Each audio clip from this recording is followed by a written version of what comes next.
أعوذ بالله من الشيطان الرجيم. بسم الله الرحمن الرحيم. ما عندكم ينفد وما عند الله باق ولنجزين الذين صبروا أجرهم بأحسن ما كانوا يعملون. سورہ نحل سورہ نمبر 16 آیت نمبر 96. ما عندکم ینفد، جو تمہارے پاس ہے، جو کچھ تمہارے پاس ہے وہ سب ختم ہو جائے گا.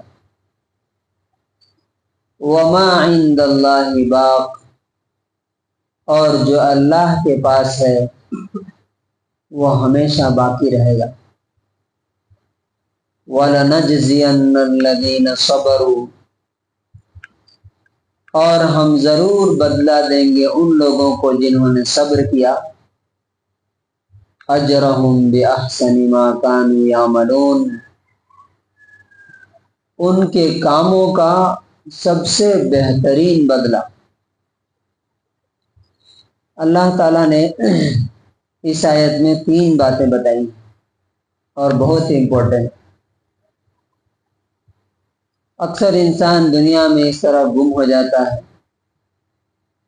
کہ اسے یہ چیز یاد نہیں رہتی ہے کہ میں جو کچھ لے کے آیا ہوں یہ دنیا میں، اس میں سب سے ٹاپ پر جو چیز ہے میری زندگی دن بدن ختم ہو رہی. اور زندگی کے ختم ہونے کا مطلب کیا ہے؟ کہ ہر چیز میرے ہاتھ سے جا رہی ہے، چھوٹ رہی ہے، بھاگ رہی ہے. لوگ برتھ ڈے مناتے ہیں، حالانکہ یہ مہا بیوقوفی ہے. انسان اگر 60 سال 70 سال کی زندگی لے کے آیا ہے تو ہر صبح ہر شام کیا ہوتا ہے؟ ایک دن کٹ کے نکل گیا. یا ایسا ہی یہ سمجھیے کہ کوئی ہمارے جسم کو کاٹ رہا ہے، تھوڑا تھوڑا تھوڑا تھوڑا، ایک دن آئے گا کہ پورا کٹ کے ختم ہو جائے. تو ہمارے پاس کیا کیا ہے؟ سب سے پہلے تو یہ زندگی ہے. اللہ تعالیٰ کہتا ہے تمہارے پاس جو ہے وہ ختم ہو جائے گا، یہ زندگی تمہاری ختم ہو جائے گی. نمبر 2 کیا ہے؟ صحت ہے، صحت بھی ختم ہو جائے گی ایک دن.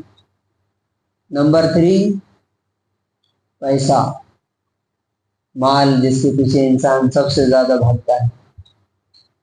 ہمارے مرتے ہی کیا ہو جائے گا؟ مال ہمارا نہیں رہے گا، وہ کسی دوسرے کا ہو جائے گا. اسی طرح سے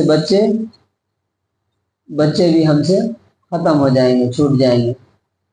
تو ایوری تھنگ، ہر وہ چیز جو تمہارے پاس ہے جس کو تم سمجھتے ہو کہ یہ میری ہے، وہ تمہاری نہیں ہے، بس لمیٹڈ ٹائم کے لیے تمہیں دی گئی. وہ ختم ہو جائے گی، لے لی جائے گی تم سے.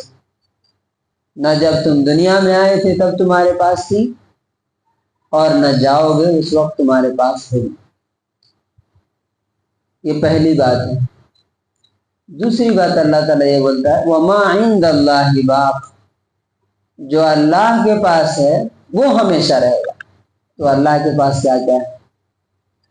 اللہ کے پاس جنت ہے، وہاں کی نعمتیں ہیں، اور اللہ رب العزت کی خوشنودی ہے، اس کی رضامندی ہے. یہ ہمیشہ ہمیشہ رہے گا، یہ کبھی ختم نہیں رہے گا. سورہ قرآن میں آپ دیکھیے گا کہ اللہ تعالیٰ بار بار سوال کرتا ہے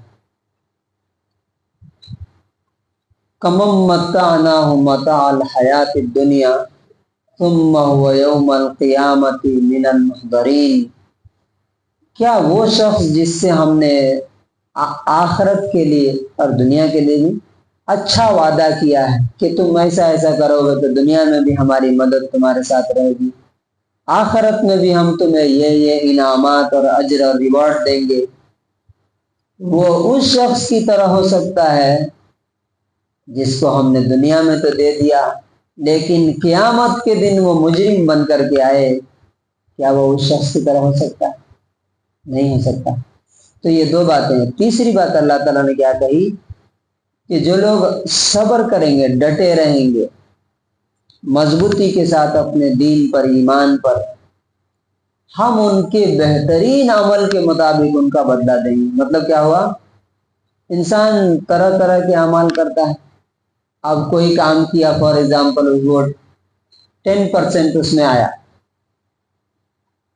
کوئی کام کیا، اتنا دل سے کیا، اتنا اخلاص سے کیا کہ 100% ثواب ملا اس میں، تو اللہ تعالیٰ بولتا ہے کہ اللہ تعالیٰ صبر کرنے والوں کو، جو ڈٹے رہے دین پر، حالات چاہے جہاں بھی گئے، جیسے بھی ہوئے، ہم ان کو ان کے کاموں کا 100% کے حساب سے بدلہ دیں گے، ہر عمل کا۔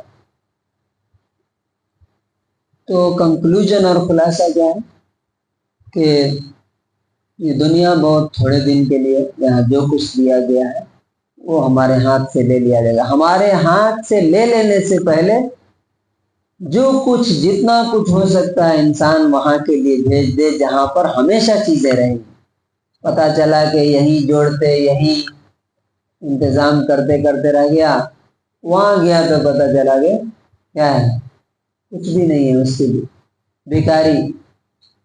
وہاں تو بھیک بھی نہیں ہے، دنیا میں تو بہرحال بھیک بھی مل جاتی ہے، انسان ترس کھا کے دے دیتا ہے، وہاں تو اپنے بیوی بچے بھی نہیں دیں گے، کیونکہ ہر انسان کیا کہے گا؟